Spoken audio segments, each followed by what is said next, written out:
Hello guys, welcome to my channel. మేమైతే year కూడా నాంపల్లి ఎగ్జిబిషన్కి అయితే వెళ్ళిపోతున్నాం. మా ట్రైన్ అయితే వచ్చేసింది. మా మమ్మీ వాళ్ళు అయితే అఫ్జల్గంజ్లో ఉంటారు. సో మా మమ్మీ వాళ్ళు మేమైతే నాంపల్లి ఎగ్జిబిషన్కి అయితే వెళ్ళిపోయాం. ఈ నాంపల్లి ఎగ్జిబిషన్కి మాత్రం మేము చిన్నప్పటి నుంచి వస్తాం. ఎందుకంటే మా గవర్నమెంట్ స్కూల్ కాబట్టి వసంత పంచమి రోజు మాకు ఫ్రీ టికెట్స్ ఇస్తారనమాట. సో ఫ్రీ టికెట్స్ ఎందుకు వేస్ట్ చేయాలని చెప్పి నాంపల్లి ఎగ్జిబిషన్కి వచ్చి ఒక 2-3 రౌండ్లు వేసి ఇష్టమైన ఫుడ్ కొనుక్కొని తిని వెళ్ళిపోయేవాళ్ళం. సో ఇది మేము 4 వెళ్ళాం. ఫుల్ రష్ ఉంది. ఈ ట్రైన్ అయితే మేము చిన్నగా ఉన్నప్పుడు ఎక్కి ఎక్కి ఎక్కి ఎక్కి ఇప్పుడు ఎక్కాలంటే పిచ్చ బోర్ వస్తుంది. అసలు ఇంట్రెస్ట్ కూడా లేదు అసలు ట్రైన్ ఎక్కాలని. ఆ ఇంటెన్షన్ కూడా రావట్లేదు. యాక్చువల్ మేము వచ్చింది క్లోత్స్ కోసం. ఈ క్లోత్స్ అయితే క్వాలిటీ అయితే అస్సలు బాగాలేవు. నైట్ డ్రెస్లు అయితే బాగున్నాయి. కావాలంటే ట్రై చేయండి. ఇక్కడ కేరళ హల్వా అంట, టేస్ట్ మాత్రం సూపర్గా ఉంది. ట్రై చేయండి ఒకసారి. తర్వాత గేమింగ్ జోన్స్కి వచ్చాము. ఈ గేమ్ జోన్స్లో పార్టిసిపేట్ చేయాలని ఇంట్రెస్ట్ కూడా లేదు. ఇక్కడ నేను ఐస్ క్రీమ్ ఇంకా వాటర్ ఎట్ ఏ టైం తాగితే మా మమ్మ అంటుంది చలి పెడుతుంది అంటుంది. అందుకే వనికి చూపిస్తున్నా.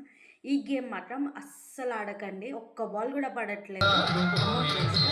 ఈ డ్యాన్స్ మాత్రం సూపర్గా ఆడుతున్నాను. నేను చిన్నప్పటి నుంచి ఈ డ్యాన్స్ మాత్రం మస్తు ఓకే గాయ్స్, ఇష్యూ ఆల్ మేమైతే ఫోటో దిగి వచ్చేసాం.